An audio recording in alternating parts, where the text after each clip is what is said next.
this. And with that in mind, I'm going to flip things over to English for our English portion of this. Vanessa, I'm going to start things off with you. If I could ask you about an idea of where we stand with COVID-19 statistics here in the state of Colorado. Thank you, Chris. I would like to share first the latest numbers, then the percentage of vaccinated people, and then a conclusion of what this number shows.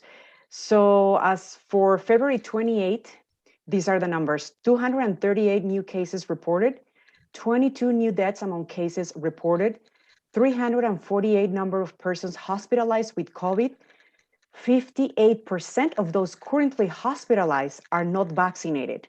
30 new hospital admissions. The 7-day average positivity is 4%, and the goal of the state, it's under 5%. So now about the vaccines. 81% of people in Colorado have received at least one dose of the vaccine.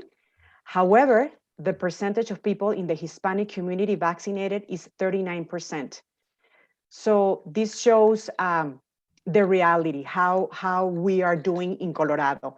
As a conclusion, there are high levels of immunity in Colorado right now, but we can see that COVID is still here, and unvaccinated people are still on a higher risk. So the vaccine, again, is the best tool to protect us and our community. Are we seeing any, you mentioned the big gap between Coloradans at 81%, in the Hispanic community only 39%. If I recall, a few weeks ago, we were about 38%. I know that's a minor difference, but is that number starting to rise in the Hispanic community in terms of the amount of people vaccinated?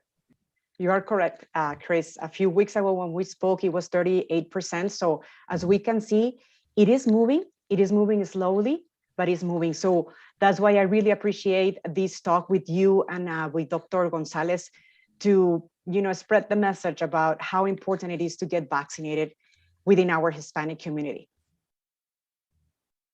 Absolutely. And with that in mind, Doctor, I do want to go over to you. And big announcement that happened on Friday on a optimistic note was that the governor announced that people who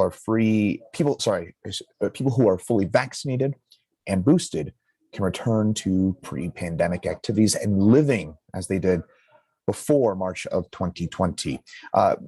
Do you agree with that? And what are your overall thoughts on what the governor said on Friday? Yeah, that was a very beautiful message that the governor gave.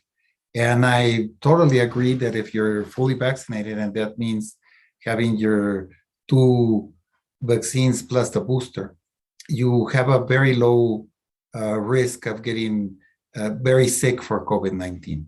The governor mentioned that we will have 97% protection if we have 2 vaccines and the booster. This will drop to 82% if we only have 2 vaccines. And this is reflected on the numbers as Vanessa was mentioning right now. So I think that this is a very, very nice opportunity for us to start to enjoy nice weather like we have today, start to try to go back to our previous activities that we used to like. But I will always ask people to be aware that because some of the protection that we have right now comes from natural immunity for people who were not vaccinated and got the infection, that this natural immunity will last maybe for 2 or 3 months.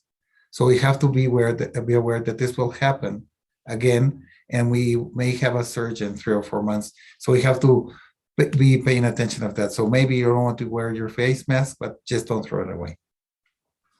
So don't throw away the face mask. Now, Doctor, if you don't mind, may I ask how you personally are or not returning to your pre-pandemic activities? Yeah, I think that we're going to be part of the latest people to return to activities that were similar to the pre-pandemic, because we are still in the front lines trying to give vaccines and education to our community. So we are there in the front line. I can share that yesterday I went in the afternoon to the supermarket near my home, and I decided to take my face mask on my hand. I wanted to use a little bit of common sense and get into the supermarket and start to see if it was crowded, or if I saw a lot of people unmasked, maybe I would use my mask, because I didn't want to be in contact with that. It felt a little bit strange to be without a mask. And I think that maybe halfway there, I just had to put it back on. but I'm trying to do that in those events.